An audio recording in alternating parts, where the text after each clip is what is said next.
नमस्कार दोस्तों, आचरण के साथ मैं हूं टीएन मनीष। स्वागत है आपका हैशटैग ट्रेंडिंग शो में।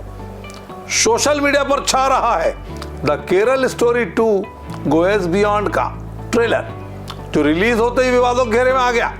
फिल्म 27 फरवरी 2026 को थिएटर में आने वाली है, लेकिन ट्रेलर में दिखाए गए संवेदनशील मुद्दे, धार्मिक रूपांतरण, लव जिहाद, एक सीन में बीफ खाने के दृश्य ने केरल से लेकर पूरे देश में हंगामा खड़ा कर दिया। केरल के सीएम पिनाराई विजयन ने इसे फॉल्स प्रोपेगेंडा, सेकुलरिज्म पर हमला बताया और इसे रिजेक्ट करने की अपील की।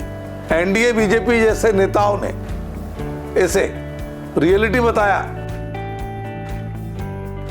फिल्म द केरल स्टोरी 2 की रिलीज डेट सामने आने के बाद बवाल मच गया है। 27 फरवरी को थिएटर्स में फिल्म रिलीज होने वाली है और ये पहले हिस्से की कहानी को आगे बढ़ाते हुए ज्यादा बड़े स्केल पर संवेदनशील मुद्दों को छूती नजर आती है। लेकिन इस फिल्म को लेकर राजनीति भी शुरू हो गई है।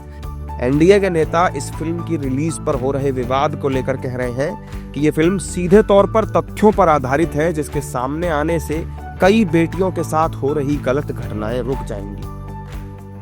देखिए, केरला में जो कुछ भी हुआ है, लगातार वहाँ धर्मांतरण के लिए जिस तरीके से हिंदू और क्रिश्चियन लड़कियों को कुछ जिहादी मुसलमान के द्वारा टारगेट किया गया, धर्म परिवर्तन कराया गया है, साथ जबरदस्ती उनके साथ संबंध बनाया गया है नशीली दवाओं को देकर। अगर इसको पिक्चर में चित्रण हो रहा है तो ये क्यों इसका विरोध कर रहे हैं लोग साहब? ये तो सच्चाई है केरला की। और केरला में वहाँ जो भारतीय जनता पार्टी है और जो आरएसएस है, वो निरंतर इसी प्रयास में है कि धर्मांतरण थमे, लड़कियों का शोषण रुके।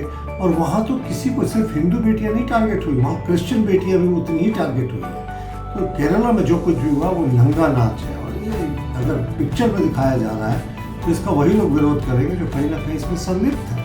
में हमेशा विवाद करने की एक प्रथा सी बन गई है और सिनेमा कहीं ना कहीं से हमें वो सब जिंदगी के रंग दिखाती है जो कहीं ना कहीं से छुपे हुए हैं। मुझे लगता है सेंसर बोर्ड इस पे निर्णय लेने के लिए बेहतर स्थिति में रहता है। सेंसर बोर्ड जैसा निर्णय करे, उसी निर्णय के साथ सबको रहना चाहिए। जबकि विपक्ष इसे एक प्रोपेगेंडा बताकर सरकार पर ही हमलावर है।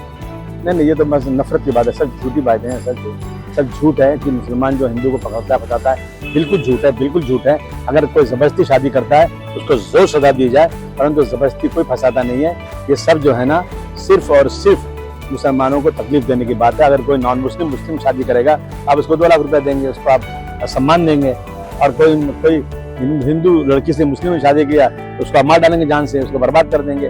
तो देश संविधान से चलना चाहिए।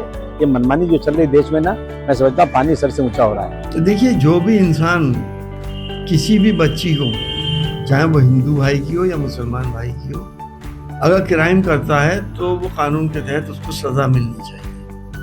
लेकिन फिल्मों का ये काम नहीं है कोई नफरतों की सौदागरी करने की। फिल्में तो लोगों के अंदर सांप्रदायिक सौहार्द बढ़ाती थी। पुरानी फिल्में आप उठा के देखिए, बड़ों का अदब सिखाती थी, माँ बाप का इज्जत करना सिखाती थी, टीचर का अदब सिखाती थी। आज फिल्में भी सियासत कर रही हैं। फिल्में इस तरह की बनाई जा रही हैं कि कैसे हिंदुस्तान की आबादी में दरार पैदा हो जाए, नफरतें बढ़ जाए। मैं समझता हूँ बहुत बड़ा साजिश देश के खिलाफ ये हो रही है, और इसमें यकीनी तौर पर कोई ना कोई बाहर की ताकत हमारे लोगों को इस्तेमाल कर रही है। दरअसल द केरल स्टोरी की अपार सफलता के बाद मेकर्स इस फिल्म के पार्ट 2 को ला रहे हैं, जिसकी कहानी 3 लड़कियों के इर्द गिर्द घूमती है। लेकिन ट्रेलर आने के बाद ही पहले सोशल मीडिया पर बहस छिड़ी और अब ये बहस राजनीतिक हो गई है, जहां आरोप प्रत्यारोप लगाए जा रहे हैं।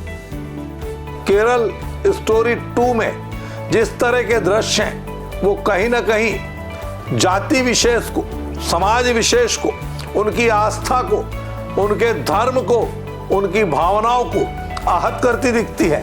पूरे मामले में आप क्या सोचते हैं? ट्रेंडिंग स्टोरी में केरल स्टोरी 2 को लेकर अपने कमेंट बेबाक तरीके से शेयर कीजिए।